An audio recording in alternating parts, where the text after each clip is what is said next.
Bonjour à tous et bienvenue dans une nouvelle vidéo de Women and Pearls. Mon nom c'est Rachel et aujourd'hui, on va parler dans quoi mettre notre trousse d'urgence.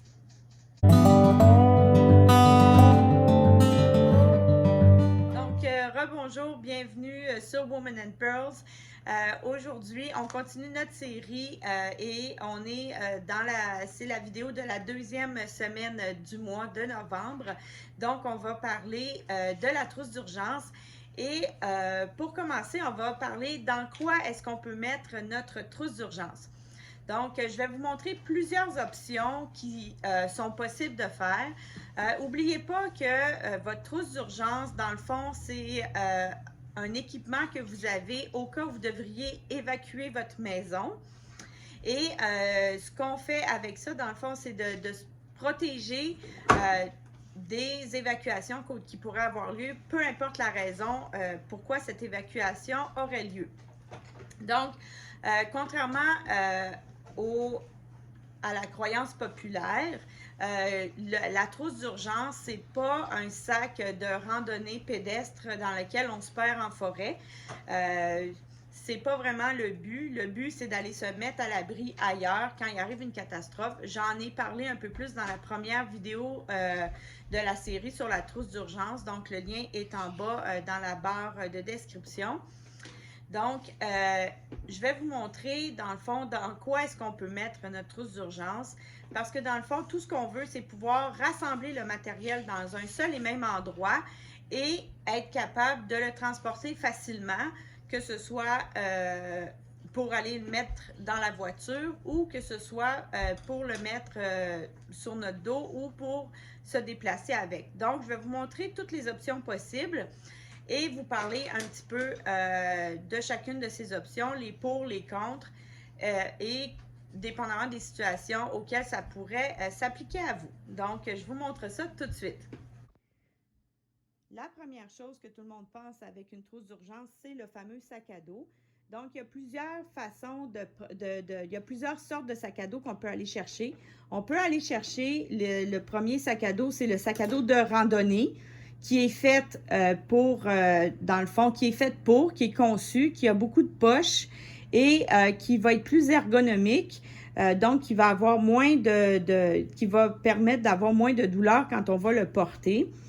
Mais un sac à dos d'école, dans ce type-là, peut faire l'affaire. Donc, on n'est pas obligé d'aller s'endetter pour se préparer. On peut prendre du matériel qu'on a à la maison. Donc, un sac d'école qui ne sert plus, mais qui est encore bon. Ce qu'on essaie d'avoir, c'est d'avoir plusieurs compartiments ou plusieurs pochettes parce que ça va aider à organiser notre matériel, mais ce n'est pas non plus une obligation. Donc, un sac à dos, c'est une des options.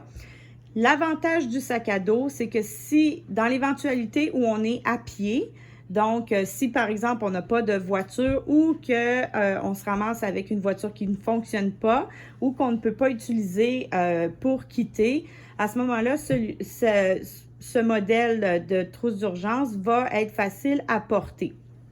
C'est l'avantage principal. Par contre, le matériel qu'on met à l'intérieur est quand même très lourd. Donc, c'est quelque chose qu'il faut prendre aussi en considération, qu'on soit capable de porter le matériel qu'on met dedans. Donc, c'est peut-être pas adéquat pour tout le monde, mais c'est la première option. La seconde option, c'est le bac en plastique. Le bac en plastique, c'est sûr qu'il faut le transporter. Donc, ici, c'est quand même une taille où on peut remplir beaucoup de choses dedans, beaucoup de stock dedans. De la même façon, on peut prendre un bac qui servait à autre chose et puis qu'on n'a plus besoin, ou on peut aller acheter des bacs. Donc, l'avantage du bac, c'est que ça contient quand même beaucoup de choses. Le désavantage, c'est qu'il est lourd, justement parce qu'il contient beaucoup de choses. Et également, si on devait être à pied, il se transporterait moins facilement. L'autre désavantage que je vois, c'est que ça dépend de la grosseur de coffre de voiture dont on dispose. Si on a une toute petite auto, si on a un gros bac de plastique, ça peut être difficile de le rentrer rapidement dans le coffre de l'auto. Donc, si on veut y aller avec des bacs en plastique, on peut y aller peut-être avec des bacs en plastique qui sont un peu plus petits ou adaptés à la taille du coffre de votre voiture. Donc, il faut vraiment que vous alliez l'adapter. L'autre option aussi qu'on peut faire, c'est les chaudières. Ici, c'est des chaudières de 10 gallons. C'est des chaudières qui ont une poignée. Celles-ci, c'est des grades alimentaires dans lesquels je mets certaines de mes réserves. Elles peuvent servir ces chaudières à mettre le contenu de notre trousse d'urgence à l'intérieur. L'avantage de la chaudière, c'est qu'elle est hermétique. Donc, il n'y a pas de danger que ça puisse se faire mouiller, que le contenu se fasse mouiller et qu'on soit pris avec soit des vêtements mouillés ou de la nourriture qui serait mouillée. Donc, c'est un gros avantage. L'autre avantage, c'est que ça contient quand même une quantité qui est moindre que dans le gros bac en plastique et il a une poignée. Donc, c'est un peu plus facile à transporter. Par contre, ça va prendre plus qu'une chaudière pour mettre l'entièreté de votre contenu de trousse d'urgence. Donc, c'est le désavantage. Mais par contre, l'avantage aussi que moi j'y vois, c'est qu'il peut facilement se stocker. Donc, si par exemple vous êtes une famille, bien, vous pouvez décider de mettre par exemple toute la nourriture dans un bac, tous les vêtements dans un autre et le matériel supplémentaire dans un autre bac, etc. Et on peut les empiler facilement un par-dessus l'autre et les mettre dans un coin de garde-robe par exemple ou proche de l'entrée dans lequel on veut conserver notre trousse. Donc, c'est quand même un avantage par rapport au bac de ce type, là, aux chaudières de ce type. Donc, ça se transporte relativement facilement. Par contre, encore là, si on devait être à pied, ça serait plus encombrant de devoir déplacer des chaudières de ce type-là. Mais c'est faisable. Ensuite, il y a la simple valise. Ici, c'est une valise à roulettes. Donc, l'avantage que je vois avec la valise, surtout si elle est à roulettes, c'est qu'elle va se transporter facilement. Et pour quelqu'un qui n'aurait pas la force, par exemple, de porter sur son dos le contenu de la trousse, à ce moment-là, on peut simplement tirer la valise avec les roulettes et la poignée adaptée. Il y a aussi beaucoup d'espace dans une valise, surtout dépendamment de la grosseur que vous allez choisir. Donc, vous pouvez prendre le contenu complet de la trousse et le mettre dans la valise. Il y a aussi, comme vous voyez, parfois des compartiments qui peuvent nous permettre d'organiser notre matériel. Et ça peut être transportable soit dans la voiture et même si on est à pied, on peut également la transporter parce qu'on peut la transporter à main, mais on peut également y aller avec les roulettes et la poignée pour tirer. Donc, c'est un avantage. Le désavantage, c'est que c'est ça coûte cher à l'achat. Donc, ce qu'on veut faire, c'est que si on utilise une valise, on va aller chercher une valise qui est usagée, qu'on n'utilise plus pour voyager, par exemple, mais qui est encore bonne pour mettre notre contenu de trousse d'urgence. Ça va bien aussi, ça s'empile facilement dans une voiture également. Si, malgré tous les autres, tout ce que je vous ai montré, vous n'avez pas les moyens d'aller vous procurer ces articles-là, il y a toujours la bonne vieille boîte en carton. Évidemment, on va vouloir une boîte qui est en carton assez épais et solide, mais on peut venir mettre notre matériel dedans si on n'a pas d'autre choix. Donc, il n'y a vraiment aucune raison de ne pas monter notre trousse d'urgence parce que même la boîte en carton va faire l'affaire. C'est sûr que le désavantage de la boîte en carton, c'est qu'elle peut facilement se mouiller. Donc, à ce moment-là, elle peut se défaire si elle est sous la pluie. Mais par contre, si c'est juste pour passer, par exemple, de la maison à la voiture, bien à ce moment-là, le contenu ça va pas avoir le temps de mouiller suffisamment la boîte pour dire de la défaire. Ça s'empile facilement dans une voiture. et le contenu peut être rentré. Vous pouvez prendre différentes tailles de boîtes. Donc, c'est aussi l'option que vous pouvez avoir et c'est une option qui peut être complètement gratuite parce que souvent, on va recevoir des boîtes parce qu'on commande des trucs sur Internet ou encore quand on achète des objets divers au magasin, ça vient dans des boîtes. Et encore, dans les magasins, il y en a plusieurs qui ont des containers de recyclage dans lesquels on peut trouver des boîtes qui vont être pliées évidemment, donc on aura juste à les refaire et on peut mettre gratuitement le contenu de notre trousse d'urgence à l'intérieur. Donc c'est faisable aussi, c'est une autre solution.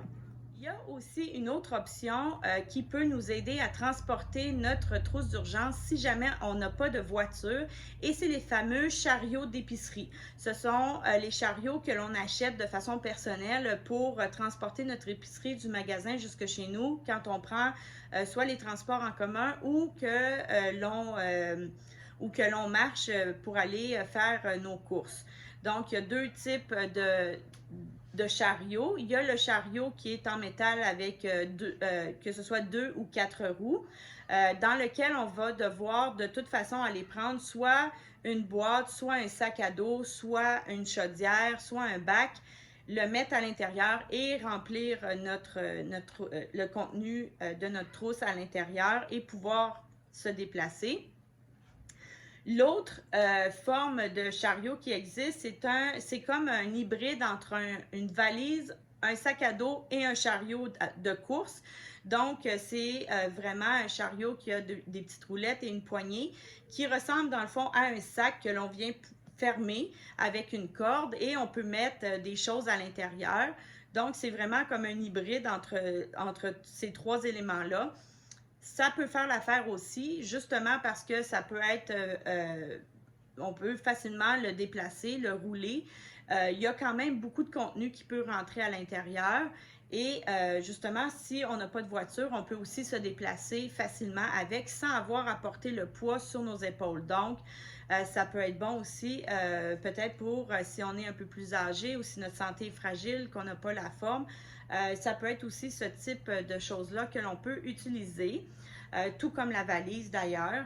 Donc, c'est vraiment des idées que je vous donne parce qu'il ne faut pas que l'achat, par exemple, d'un gros sac à dos de randonnée qui coûte une centaine de dollars ou voire même plus, soit un frein à votre préparation. Il y a plusieurs options et vous n'êtes pas confiné dans une seule option.